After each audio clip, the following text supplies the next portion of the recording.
Good morning to all. Let us start the chapter Motion in a Plane, Lecture 3. Today, in this lecture, I am going to cover the following topics: position and displacement vector, velocity in component forms, acceleration, general and component form, motion in a plane with constant acceleration, equations of motions, relative velocity by vector algebra and its magnitude and direction. So let us start. Position and displacement vector. Now these are the two axes of a coordinate system, OX and OY. Let P is any point in between, and line joining OP gives the position of the point P. It is represented by a small letter or the vector R. Now if you drop the perpendicular on x-axis and y-axis, then xi cap is the coordinate of the position vector along x-axis, yj cap is the coordinate or the component of the position vector along y-axis. So the position vector R of a particle P located in a plane with reference to the origin of an xy reference frame is given by R is equal to xi cap plus yj cap. When x and y are components of x and y are components of R along x and y axis. Now let us again see that in the plane O xy plane, point P is any point object is at any point P at any initial time whose position vector is R, and after certain time it reaches to position P dash whose position vector is given by position vector R dash. Then the difference in the position of P and P dash, that is given by del R vector. So the components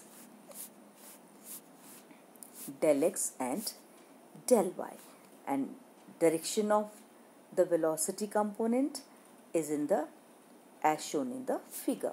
So let the particle move from the curve from point P at time t to point P dash at time t dash. Then displacement vector is given by del R is equal to R dash minus R.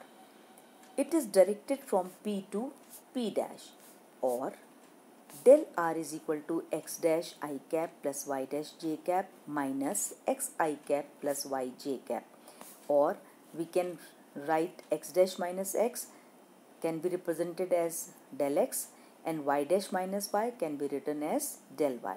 So del R, vector del R can be written as del x I cap plus del y j cap, where del x is equal to x dash minus x and del y is equal to y dash minus y. Now velocity. The average velocity of a particle is the ratio of the displacement to the corresponding time interval. So here vector v is the velocity, displacement is del r cap, and the time is del t. So del r upon del t gives us the average velocity. In place of del r we can write del x I cap plus del y j cap upon del t.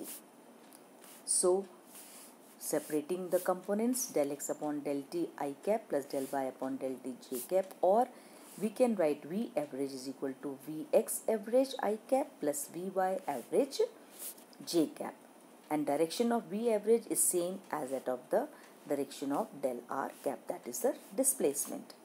So the instantaneous velocity is given by the limiting value of the average velocity as the time interval approaches to 0. So V cap can be represented as limit del t tends to 0, del r upon del t, or V vector V is equal to dr vector upon dt. So this is the instantaneous value. So instantaneous value V is equal to dr vector dr upon dt. The meaning of the limiting value is explained previously in the motion in a straight line. This was very clearly explained. Then what is the meaning of the limiting value? Means as del t tends to 0, then the points p dash and p, in the previous slide, p and p dash point. So p dash point will shift towards the point p. So as del t tends to 0, then del r tends to dr upon dt. In case in the previous slide of the differentiation, it has also explained. Then what is the meaning of the limiting value? The direction of the velocity at any point on the path of an object is the tangent to the path at that point and is the direction of the motion. Now velocity in component form. So let us again take P is the point, position of the point. Tangent at point P gives the direction of the velocity. So its two component along the x-axis is Vx I cap, along the y-axis it is Vy j cap. So V can be written as limit del t tends to 0 del r upon del t, or we can say limit del t tends to 0 del x upon del t I cap plus del y upon del t j cap, or we can say separating these two components, then again two components will reduce to dx upon dt I cap plus dy upon dt j cap, and V can be written as Vx I cap plus Vy j cap. So these are the components of the velocity along x-axis and along y-axis, where Vx is equal to dx upon dt and Vy is equal to dy upon dt, and magnitude can be find out. V is equal to under root Vx square plus Vy square, and direction of the velocity is tan theta is equal to Vy upon Vx, or theta is tan inverse Vy upon Vx. Similarly, let us explain the acceleration. The average acceleration of a particle is the ratio of the velocity to the corresponding time interval. So A average can be written as del V upon del t, and del V vector it can be broken into two components, del Vx I cap plus Vy j cap upon del t. Then again separating the two parts, del Vx upon del t I cap plus del Vy upon del t j cap, or this can be written as A average velocity is equal to Ax I cap plus Ay j cap. The instantaneous acceleration is given by the limiting value of the average acceleration as the time interval approaches to 0. So it will reduce to limit del t tends to 0 del V upon del t, or we can say A instantaneous velocity is equal to dV upon instantaneous acceleration is equal to dV upon dt. The meaning of limiting value is same as it was explained previously in the previous chapter. In one dimension, the velocity and the acceleration of an object are always along the same straight line, either in the same direction or in opposite direction. However, for motion in 2 or 3 dimensions, they may have any angle between 0 and 180 degree between them. Now, acceleration in component form, again instantaneous value A is equal to limiting del t tends to 0 del V upon del t. We know that del V can be written as del Vx upon del t I cap plus del Vy upon del t j cap. This can be separated out into the two terms. Then again each term will have the meaning dvx upon dt I cap plus dvy upon dt j cap, or A can be written as Ax I cap plus Ay j cap, where Ax is equal to dvx upon dt, or since Vx is equal to dx by dt, so we can write Ax is equal to dvx upon dt or d2x upon dt square, that is second derivative of the position vector, and Ay is dvy upon dt or d2y upon dt square. The magnitude of acceleration is under root ax square plus ay square, and its direction is given by tangent theta is equal to ay upon ax, or theta is tan inverse ay upon ax. Now motion in a plane with constant acceleration. Let the velocity of an object be v naught at time t is equal to 0 and v at time t. Then acceleration can be written as change in velocity upon change in time, that is v minus v naught upon t minus 0 or v minus v naught upon t. Or v is equal to v naught plus a t. This is our first equation of motion. V is equal to u plus at. So in place of u initial velocity we have taken v naught. So v is equal to v naught plus at.